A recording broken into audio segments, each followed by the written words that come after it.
Hello and welcome to the Flourishing Introvert Talks with me, Jo Rawbone. This is the podcast that celebrates the natural gifts of introverts so that we can flourish in all situations. Episode 205, Unlocking Potential. Potential is a word bandied around during performance reviews and career discussions, and yet it's a tricky thing to understand. In fact, this intriguing and multifaceted concept has captivated the minds of philosophers, psychologists, and scientists for centuries. So as we start thinking about our own growth for the year ahead, I thought an episode focusing on how we can unlock our potential would be timely. Human potential is the idea that every person possesses a unique set of talents, abilities, and strengths that can be harnessed and developed to lead a more fulfilling life. It is not limited to a specific skill or talent, but encompasses a wide range of attributes, including emotional intelligence, creativity, resilience, and adaptability.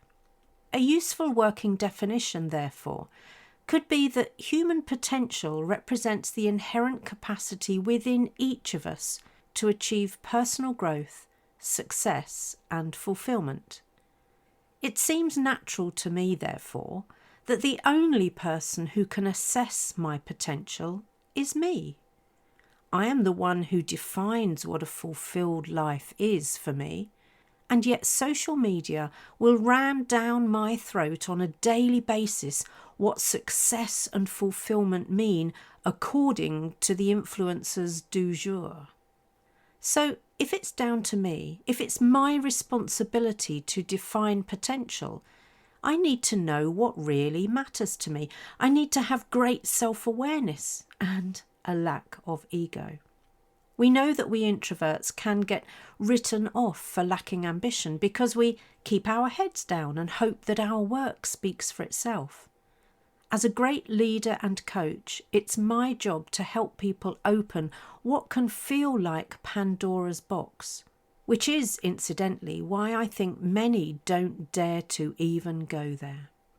So what is essential is working with someone that they feel safe with and who will stay in their corner as they dare to dream of what a fulfilled life could be for them. I know this because for years I didn't feel safe to dream, to nudge the edges of the box I'd built around me. I settled, I stagnated, I allowed people to hold me back. It's what I felt I deserved as someone who wasn't the norm and who didn't fit in. Where were the rebels when I needed them most? Where were the sassy introverts who could have led the way for me as a quietly ambitious individual? Where were the mentors who could have shown me that I didn't need to pretend? These days, my life is about being those things for people I work with. In the course of that work, I've met people who seem delusional about the degree of success that they're having or have had. I've been known to cringe and consider them a Billy bullshitter, and that's because I'd been judging them by my standards. Likewise, I also meet people who seem to be happy for their potential to remain untapped, and I meet more of the latter than the former. Both of these scenarios can create frustration for me, but frankly, who am I to mind? As Byron Katie said, I care, but I don't mind, and I find this an important distinction. I guess it's because I'm a trainer, coach and facilitator with many years of experience that I want people to reach their potential. I can see what's available to them that they're as yet missing. But there's no point in me wanting it more for them than they want it for themselves. This is a lesson I learned early on in my career. The truth is, the potential of human beings varies greatly from person to person and is influenced by numerous factors, including genetics, environment, upbringing, education, and individual choices. influenced by those factors, but rarely fixed unless the individual chooses it to be so. I love the diversity of potential available. Some individuals may excel in intellectual pursuits, while others may have exceptional athletic abilities, artistic talents, leadership qualities, or other unique skills. And I also know that human potential can evolve and change over time as individuals learn, grow, and adapt to new experiences and challenges. In fact, it's important to recognise that human potential is not fixed and can be unlocked through determination, education, and personal growth. The good news is that as humans, we're wired to grow and develop, which we find easier to do in times of need. For me, though, unlocking our potential is about growing because we choose to, not just because we have to or need to. So what are the key components of human potential? To answer this question, I turn to my old friend positive psychology as it seeks to understand what makes life worth living and how individuals can achieve their fullest potential. The first component is strengths and virtues. Positive psychology identifies various character strengths and virtues that are integral to human potential. These include traits like gratitude, kindness, resilience, curiosity, and perseverance. Recognizing and cultivating these strengths can lead to personal growth and enhanced well-being. The second component is a flow state. The psychologist Mihaly Csikszentmihalyi introduced the concept of flow, a state of deep immersion and engagement in an activity. When individuals are in a flow state, they often perform at their best and experience a profound sense of satisfaction. Cultivating activities that induce flow can help individuals to tap into their potential. The third component is a growth mindset. Carol Dweck's research on mindset suggests that individuals with a growth mindset believe that their abilities and intelligence can be developed through effort and learning. Embracing a growth mindset fosters a willingness to take on challenges, to learn from failures, and ultimately to reach our potential. The fourth component is resilience. I already mentioned this in the strengths and virtues piece, and resilience is the ability to bounce back from adversity and setbacks.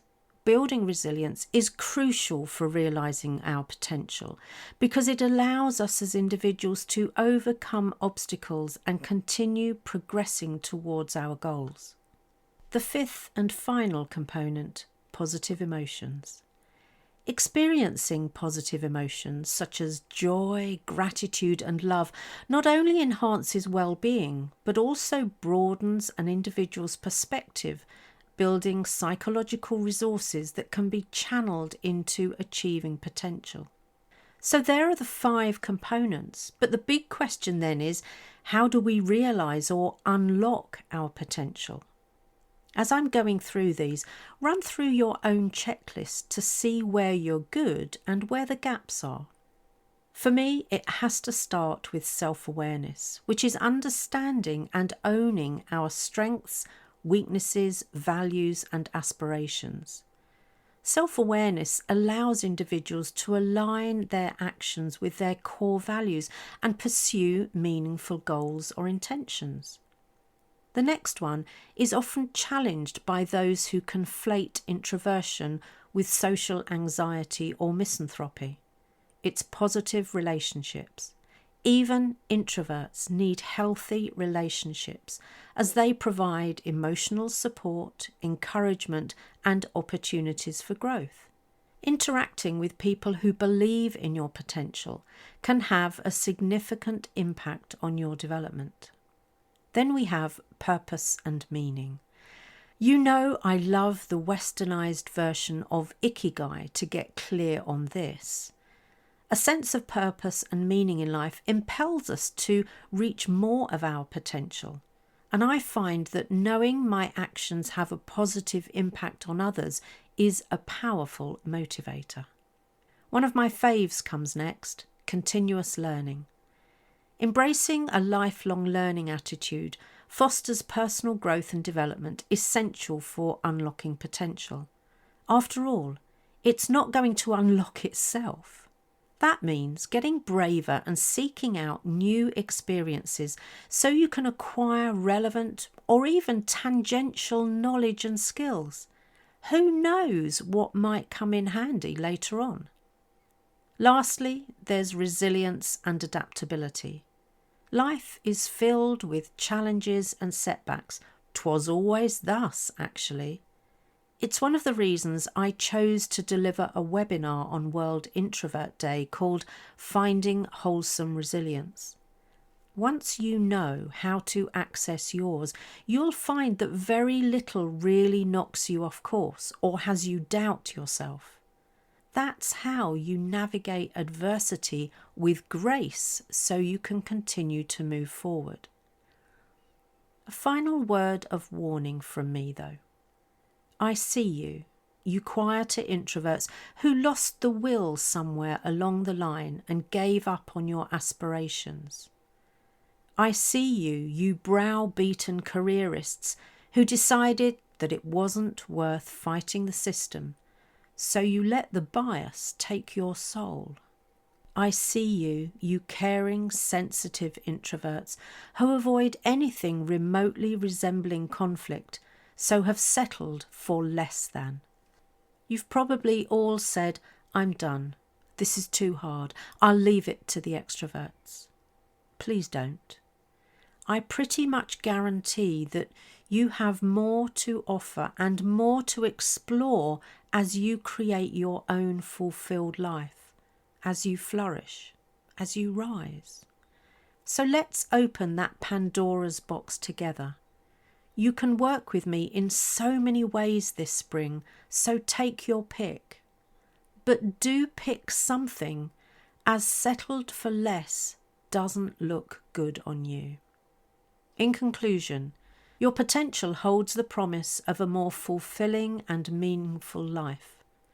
By cultivating self-awareness, nurturing positive relationships, finding purpose and meaning, embracing continuous learning, and building resilience, we can all embark on a transformative journey to realise our fullest potential and flourish through a life well lived. My final thought is to remember the Japanese principle of Oubaitori. This teaches us the incomparable notion of non-comparison and that everyone's life is different. We each have our own unique path to travel. The Oubaitori way is about enjoying a fulfilling life by doing what's right for you, at the time and in the manner that's right for you. There's no cookie-cutter way here. If you enjoyed this episode as much as I did, then please subscribe, rate us and leave a comment, because we know that helps other people find the podcast. And if other people find us, other introverts can flourish.